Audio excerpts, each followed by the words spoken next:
तो हमने पिछले वीडियो में भारत में जो राजनीतिक व्यवस्था है उसमें जाति की भूमिका को देखा। हमने जाति के बारे में देखा कि जाति किसे कहते हैं। तो जाति जो है वो जाति है वो अंग्रेजी भाषा के कास्ट शब्द से बनी है, जो कि हम कह सकते हैं स्पेनिश के कास्टा शब्द से बना है, जिसका मतलब होता है नस्ल, प्रजाति या आनुवंशिक गुणों से संबंधित एक ही कुटुंब। तो हम ये कह सकते हैं इस आधार पर जो मजूमदार का जो वाक्य है बिल्कुल सही है कि जाति एक बंद वर्ग है जिससे आसानी से न निकला जा सकता है न उसमें जाया प्रवेश लिया जा सकता है। तो जाति का एक सामान्य अर्थ में हम कह सकते हैं कि एक जाति एक कठोर संरचना है। जाति एंडरसन का जो लाइन है बिल्कुल सही है कि जाति एक कठोर संरचना है जिसमें व्यक्ति की परिस्थिति, व्यक्ति का क्रम, समाज के अंदर उसकी भूमिका, जन्म और आनुवंशिकता निर्धारण करती है। उसकी क्या स्थिति होगी, उसका क्या क्रम होगा समाज के अंदर, उसकी क्या हैसियत होगी, वो जन्म निर्धारित करता है, उसका आनुवंशिकता निर्धारण करती है। यह जाति के बारे में एंडरसन ने कहा, बिल्कुल सही बात कही। और हमने भारतीय राजनीति में उनकी भूमिका को भी देखा कि क्या भूमिका है जाति की। हम देखेंगे भारतीय राजनीति पर अब जाति का क्या क्या प्रभाव पड़ता है उसकी हम बात करते हैं। तो आज जो हमारा टॉपिक है वो है भारतीय राजनीति में जाति की भूमिका देखी, साथ में हम प्रभाव को भी देखते हैं कि और जाति का क्या क्या प्रभाव है। तो भारतीय राजनीति पर जाति का प्रभाव देखते हैं। भारतीय राजनीति पर जाति का प्रभाव, क्या क्या प्रभाव पड़ता है भारतीय राजनीति पर जाति का। तो जातीय समीकरण के आधार पर हम देखते हैं भारतीय राजनीति में मुख्यमंत्री की नियुक्ति की जाती है। मंत्रिमंडल जातिगत आधार पर बनाया जाता है। तो एक बड़ा प्रभाव डालती है जाति भारतीय राजनीति पर। हम कह सकते हैं इस आधार पर कि जातीय समीकरण के आधार पर पहला पॉइंट हम लिख सकते हैं जातीय समीकरण के आधार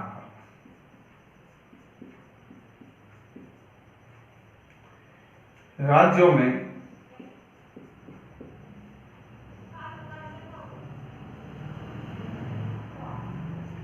मुख्यमंत्री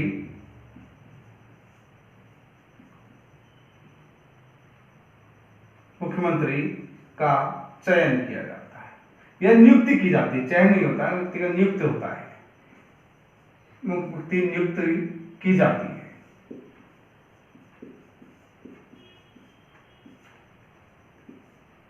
तो मुख्यमंत्री की क्या की जाती है, नियुक्ति की जाती है जाति के आधार पर।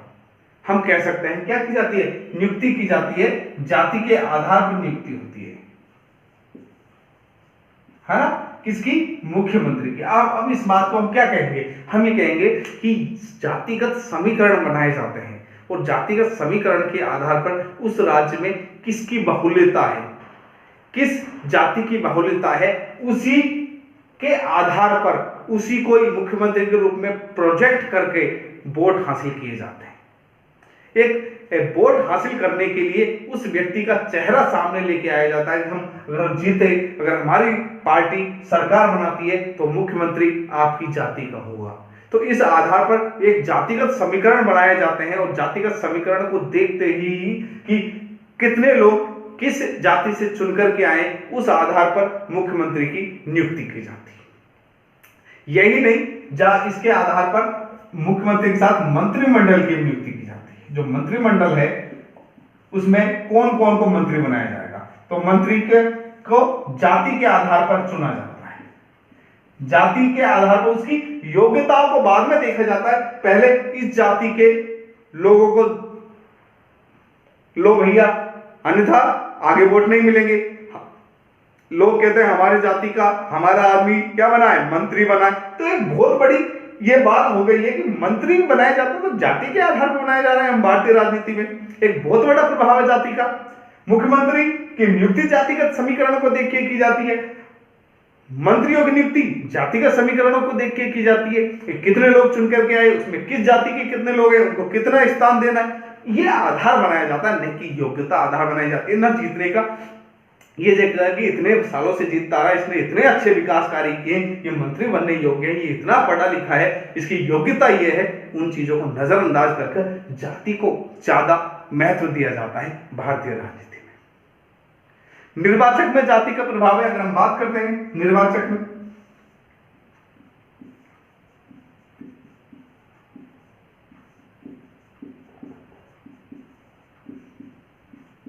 निर्वाचन देखिए समीकरणों के आधार पर यह बैठाया जाता है कि कौन से एरिया से, कौन से अगर हम कहते हैं विधानसभा क्षेत्र से किस जाति का वहां पर प्रभाव ज्यादा है, किस जाति के लोग ज्यादा रहते हैं, उसी को वहां पर उम्मीदवार बनाया जाता है। और निर्वाचन में वोट देते समय भी लोग अपनी अपनी जाति के लोगों को वोट देते हैं। तो एक निर्वाचन का आधार बन गया है जातिवाद। निर्वाचन में एक बहुत बड़ा प्रभाव रखता है जातिवाद। हम जाति के आधार पर वोट डालने जा रहे हैं, हम ये नहीं देख रहे कि जो हम जिसको वोट देने जा रहे हैं उनकी क्या विचारधारा है। हम विचारधाराओं को भूल चुके हैं, हम उनकी विचारधारा के बाद उनकी योग्यताओं को भूल चुके हैं, उनके विकास कार्यों से कोई लेना देना नहीं है, जाति के पीछे भगे जा रहे हैं। तो निर्वाचन में जातिवाद का एक बहुत बड़ी रोल अदा कर रहा है, एक बहुत बड़ा प्रभाव डाल रहा है जाति। हम इस आधार पर कह सकते हैं। केंद्र में अगर मंत्रिमंडल है उसकी नियुक्ति की जाती है, केंद्र में भी मंत्री होगी, केवल राज्यों की बात नहीं है, केंद्रों की अगर हम बात करें तो केंद्र में भी हम कह सकते हैं इतना उतना राज्यों में जितना होता है उतना केंद्र में नहीं है। प्रधानमंत्री के लिए केंद्र में इतनी बात नहीं है, लेकिन फिर भी केंद्र में जो मंत्रिमंडल है उसमें जातीय समीकरण को देखा जाता है। तो हम कह सकते हैं केंद्र के मंत्रिमंडल में मंत्रियों की नियुक्ति का आधार जाति बन गया है। जाति के आधार पर उनकी मुख्यमंत्री केवल मंत्रिमंडलों का निर्माण किया जा रहा है। मंत्रिमंडलों को मंत्रियों की नियुक्ति जाति के आधार पर की जा रही है। हम जातिगत समीकरण को वहां देख रहे हैं और जाति को प्रभावित करने के लिए हम कह सकते हैं यही नहीं, प्रशासनिक निर्णय भी जाति को बहुत ज्यादा प्रभावित करते हैं। प्रशासनिक निर्णयों पर भी जाति बहुत ज्यादा असर डालती है। हम कह सकते हैं प्रशासनिक निर्णय में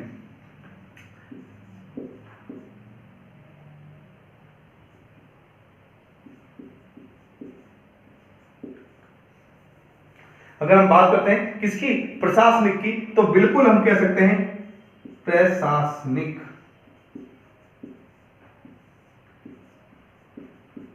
निर्णयों में जाति की भूमिका या जाति का प्रभाव। जितने भी निर्णय लिए जाते हैं वो जाति को देख करके लिए जाते हैं कि इस जाति को इतना महत्व है तो इसको इस प्रकार की सुविधाएं प्रदान की जाए। जातियों को मतलब लोगों को जाति के आधार पर सुविधाएं दी जा रही है। जाति को आधार बनाकर सुविधाएं देना बिल्कुल गलत है, लेकिन वास्तव में जो प्रशासनिक निर्णय है वो जाति के आधार पर लिए जा रहे हैं। एक बहुत बड़ा फैक्टर ये आ गया है जातिवाद। जाति की राजनीति को तो प्रभावित कर ही रही है। हमारे प्रशासनिक निर्णय है, जितने भी प्रशासनिक निर्णय है उनको भी जाति बहुत तरीके से कह रहे हैं कि एक विशेष जाति को सुविधाएं देने के लिए, चाहे आर्थिक सुविधाएं देनी हो चाहे अन्य सुविधाएं देनी हो, इसको जातिगत आधार बना दिया गया है। जाति के आधार पर सुविधाएं दी जा रही है। इसके अलावा प्रमुखतः जाति राज्य की राजनीति को प्रभावित करती है। हम ये जानते हैं प्रमुखतः किसको करती है, राज्य केंद्र की राजनीति को इतना नहीं करती, लेकिन राज्य की राजनीति को प्रमुखतः जो जाति है प्रमुखतः राज्यों की राजनीति को, राज्यों की राजनीति को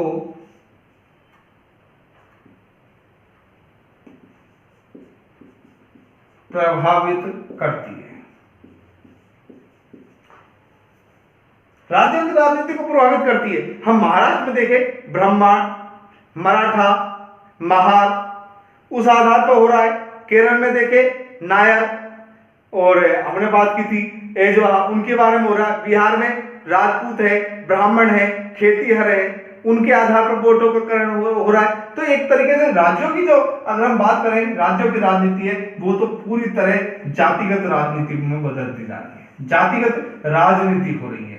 हम जाति के आधार पर वोट मांग रहे हैं, जाति के आधार पर उम्मीदवारों को खड़ा कर रहे हैं, जाति के आधार पर प्रशासनिक सुविधाएं दी जा रही है, जाति के आधार पर आर्थिक सुविधाएं दी जा रही है, प्रशासन निर्णय जाति के आधार पर ले जा रहे हैं, जाति के आधार पर मुख्यमंत्री बनाए जा रहे हैं, जाति के आधार पर नगर निगमों में बोर्ड बनाए जा रहे हैं, जाति के आधार पर वार्डों का निर्धारण जाति के आधार पर होने लग गया, जिससे हम वार्डों में अधिक से अधिक अगर हम लोकल एरिया की बात करें अधिक से अधिक उस जाति हम अगर यहाँ पर अगर हम बात करते हैं तो अभी कुछ ही दिन पहले की हम बात है, अगर हम राजस्थान की बात करें तो राजस्थान की अगर हम हेरिटेज की बात करते हैं जयपुर की, जयपुर हेरिटेज की, तो उसमें जो वार्डों का समीकरण बिठाया वो जाति और धर्म के आधार पर बनाया है, उसके आधार पर विजय प्राप्त करने की कोशिशें की जा रही है। एक तरीके से राजनीति का बहुत बड़ा प्रभाव पड़ रहा है जाति का राजनीति के ऊपर, जो कि गलत है, वास्तविक रूप से बिल्कुल गलत है। तो जो राजनेता है उनकी छवि भी जाति के आधार पर निर्धारित की जा रही है।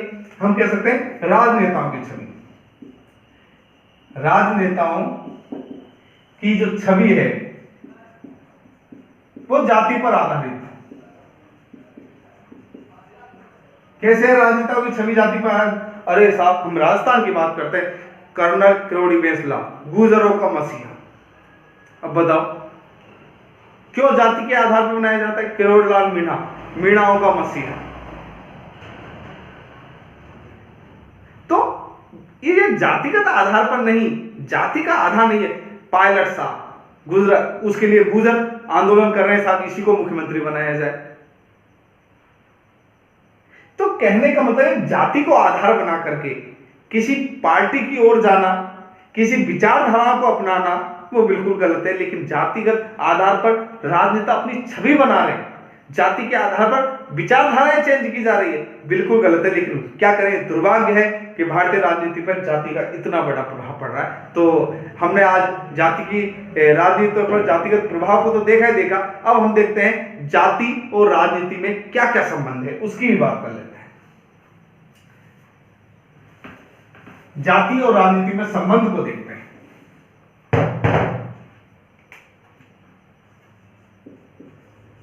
जाति एवं राजनीति में संबंध। अगर हम संबंध की बात करें, जाति और राजनीति एक दूसरे से संबंधित है, दोनों एक दूसरे को प्रभावित करती है। बिल्कुल हम क्या कह सकते हैं कि जाति और राजनीति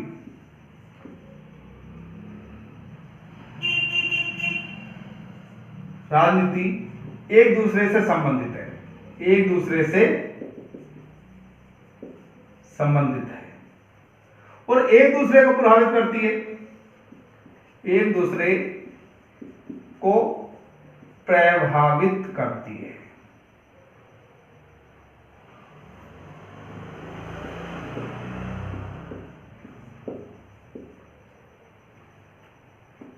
प्रभावित करती है। तो जाति और राजनीति एक दूसरे से संबंधित है, क्योंकि जाति के आधार पर राजनीति हो रही है और राजनीति का आधार जाति बन रहा है, तो एक दूसरे से संबंधित है और दोनों एक दूसरे को प्रभावित करती है। राजनीति जाति को प्रभावित कर रही है और जाति राजनीति को प्रभावित कर रही है। अभी तो इन्हीं की तो बात की हमने, प्रभाव को तो देखा। इसके अलावा जातियां संगठित होकर प्रत्यक्ष रूप से एक तरीके से राजनीति में भाग ले रही है आजकल। प्रत्यक्ष रूप से जाति पहले ऐसा नहीं होता था, लेकिन आजकल की अगर हम वर्तमान समय की बात करें भारत के अंदर, तो जातियां संगठित होकर के प्रत्यक्ष रूप से राजनीति में भाग ले रही है। जातिगत आधार पर वोट डाल रहे हैं, जातिगत आधार पर भारतीय समाज में जो जातियां हैं वो राजनीतिक शक्तियां बन गई है। तो हम कह सकते हैं, दूसरा अगर हम पॉइंट करें, जाति वर्तमान में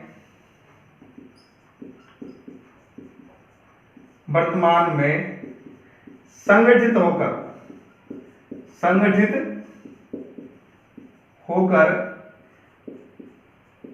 राजनीति में प्रत्यक्ष भाग ले रही है। क्योंकि आधार है, जाति के आधार पर वोट पड़ रहे हैं, जाति के आधार पर उम्मीदवार खड़े तो प्रत्यक्ष से भाग ले ही रही है। और जाति क्या हो गई, एक राजनीतिक शक्ति बन गई है। क्या बन गई है? और जाति एक राजनीतिक शक्ति बन गई है।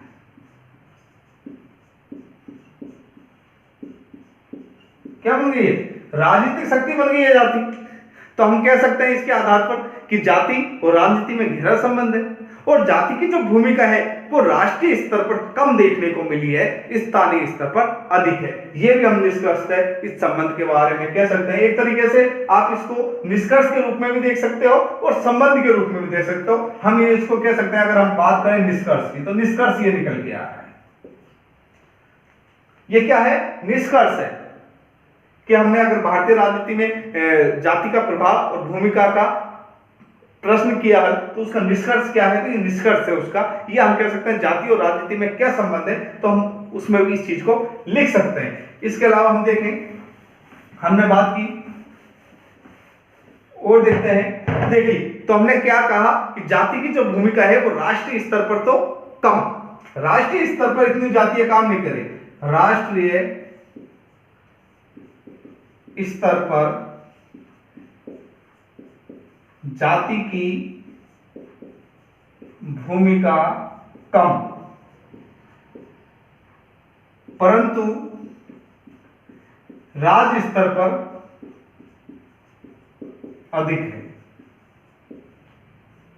स्थानीय स्तर पर और भी अधिक है। तो कहने का मतलब है राष्ट्रीय स्तर पर तो हम फिर भी देश के बारे में सोचते हैं हम, लेकिन राज्य का जहां स्तर होते हैं, स्थानीय तक बात होती है, वह हम जाति को ही ज्यादा महत्व देते हैं। तो राष्ट्रीय स्तर पर फिर भी कम है, लेकिन राज्य स्तर पर अगर हम देखें, राज्य स्तर पर बहुत ज्यादा है। और जाति और राजनीति दोनों स्वतंत्र है, और दोनों अगर कहते हैं लोग जाति को राजनीति से बचाना चाहते हैं। लोग भी आजकल की, जो अगर हम निष्कर्ष से कहते हैं कि अगर हम बुद्धिजीवियों की बात करें, अगर हम बुद्धिजीवियों की बात करें तो बुद्धिजीवी ये चाहते हैं कि राजनीति, बुद्धिजीवी ये चाहते हैं कि राजनीति है उसको, सॉरी, राजनीति है, राजनीति को जातिवाद से बचाया जाए, जातिवाद से बचाया जाए। ये युवा वर्ग चाहता है, बुद्धिजीवी चाहता है, और कहता है कि जातिवाद और राजनीति दोनों स्वतंत्र है। राजनीति और जाति दोनों स्वतंत्र है। क्या है? उनको आपस में मिक्स नहीं करना है, मिक्स नहीं करना है। राजनीति में जाति को मिक्स मत करो, जाति में राजनीति को मिक्स मत करो, क्योंकि ये दोनों स्वतंत्र अस्तित्व रखती है और दोनों के आधार पर वो अलग चीज है। जातिगत आधार पर आप अलग बात करते हो, लेकिन राजनीति में मिक्स नहीं होना चाहिए, ये बात को भी लोग कहते हैं। और जाति क्या है? संकीर्णता लेके आती है। जाति क्या है? जाति संकीर्णता लाती है। क्या लाती है? संकीर्णता लाती है। देश प्रेम और एकता को खंडित करती है, एकता को खंडित करती है। जाति संकीर्णता लेके आती है, देश प्रेम और एकता को खंडित करती है, लेकिन राजनीतिक स्वार्थों की पूर्ति जो है राजनीति में जातिवाद को बढ़ावा देता है। एक पॉइंट लास्ट में आप ये भी लिख सकते हो कि जो राजनीतिक स्वार्थ है, राजनीतिक स्वार्थ जातिवाद को बढ़ावा देता है, जातिवाद को बढ़ावा देता है। तो ये हमने राजनीति, जाति और राजनीति के संबंध की बात की, और जाति और राजनीति के संबंध के साथ साथ हमने इसके निष्कर्ष देके भारतीय राजनीति पर जाति के प्रभाव के बारे में चर्चा की। आज के लिए सिर्फ इतना ही। धन्यवाद। जय हिंद।